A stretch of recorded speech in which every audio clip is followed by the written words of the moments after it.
नमस्कार. आजच्या व्हिडिओमध्ये आम्ही सगळे सेलिब्रेशन कसे करतो हे मी तुम्हाला दाखवणार आहे. घरात सुवासिनी होत्या तर आम्ही अळूची पानं आणण्यासाठी खाली गेलो होतो मामाच्या इकडे. तर तिथे असं मोठे शेत होतं. एका बाजूला पाऊस पडत होता आणि एका बाजूला ऊन होतं. देन आम्ही अळूची पानं घेतली आणि घरी आलो. घरी आल्यानंतर पुन्हा जोराचा पाऊस चालू झाला आणि त्याच्यातच आज दिंडी येणार होती, आपल्या विठू माऊलीची दिंडी. त्यांचा एक मुक्काम मामाच्या इथे असतो. जर पंढरीत विठू माऊलींच्या भक्तांचा मळा फुलतो, तसाच काही भक्तांचा मळा आमच्या इथेही फुलला होता. खूप आनंदीमय वातावरण होतं आणि ते लोक भक्तिगीते गात होते, जे तुम्ही आता ऐकू शकता. त्यानंतर आमच्या दुसऱ्या दिवशी तयारी चालू झाली होती सुवासिनीसाठी. हे सगळं साहित्य पप्पांनी आणलं होतं. त्याच्यामध्ये ओटी होती, हार होता, लिंबू होती, भाजी होती, कोथिंबीर होती. त्याच्यानंतर देवीसाठीच्या ओटी होती, सुवासिनींसाठीच्या पण ओटी होत्या आणि बाहेरच्या बाजूला मारून ठेवलं होतं. जे काही सगळं लागतं ते सगळं होतं. ह्याच्यामध्ये एक एक्स्ट्राची होती वेणी, जी मी माझ्या डोक्यात घातली होती.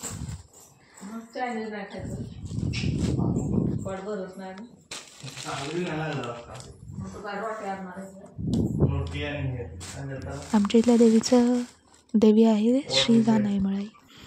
तर त्यांच्या सुवासिनी होत्या आणि हे नारळ त्याच्यामध्ये खूप पाणी होतं जे आम्ही नंतर पिलं. आणि ह्या सगळ्या आमच्या सुवासिनी, ज्या माझ्या मामीच आहेत सगळ्याच आणि काही त्यांच्या सुना आहेत.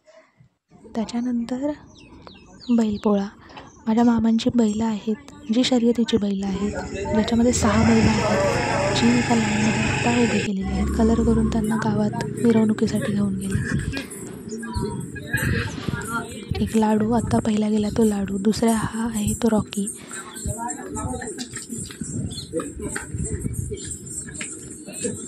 तिसरा चिमणा होता. त्याच्यानंतर पाटील, ज्याच्यावर ऑपरेशन सिंदूर असं लिहिलेलं आहे. लास्ट होता तो माहीर आणि त्याच्या पाठीमागे एक वजीर आहे, तोही येईल,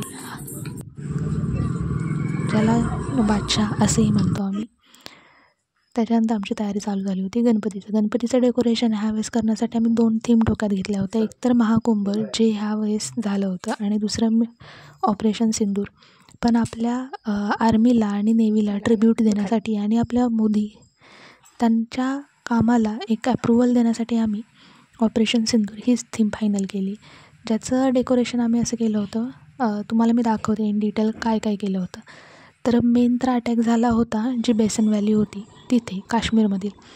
तर जी लोक तिथे पर्यटक म्हणून गेली होती त्यांच्यावर तो हमला झालेला होता. तर आम्ही हे शेड केलं होतं, हे त्यांची बसण्याची व्यवस्था आणि ते किट असं.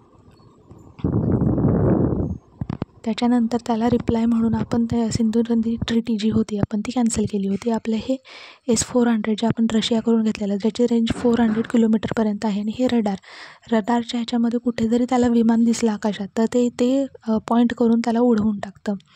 आणि ह्याचा निशाण इतका अचूक असतो की जे कुठेही असू द्या ते तिथं जाऊन त्याला मारतं असं. आणि देन आपली ही सिंधू नदी जी आपण हे केलं होतं, पाणी थांबवलं असं नव्हतं, पण नदी ट्रिटी कॅन्सल केली म्हणजे काय, आपण कधी पाणी सोडणार किंवा कधी थांबवणार हे आपण पाकिस्तानला सांगणार नाही. त्यांचं पाणी बंद नव्हतं केलं, पण त्यांना सांगणार नाही, इंटिमेशन आधी आपण देणार नाही, ही बॉर्डर. त्याच्यानंतर आपण त्यांचे जे तळ होते, आतंकवादींचे तळ होते दहशतवाद्यांचे, तर ते उडवले होते आपण. ॲट द सेम टाईम त्यांची जी मस्जिद होती तीही आपण उडवली होती. तर हे ते केलेलं आहे. त्यांचं टेररिस्ट ट्रेनिंग सेंटर जे होतं ते आपण उडवलं होतं. देन त्यांची मस्जिद ती पण आपण उडवली होती. आणि हे त्यांचं जे विमानतळ होतं तेही आपण उडवलं होतं. तर त्याचा असा देखावा आम्ही केला होता.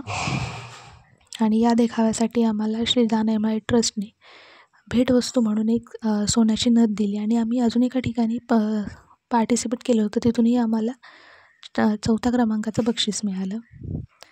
तुम्हालाही कसं वाटलं हे डेकोरेशन नक्की कळवा. आणि हे डेकोरेशनचं मेन उद्दिष्ट होते की जनजागृती करणं, की आपले सैनिक आपल्यासाठी काय करतात आणि आपल्याला कसं राहिलं पाहिजे, कसं वागलं पाहिजे.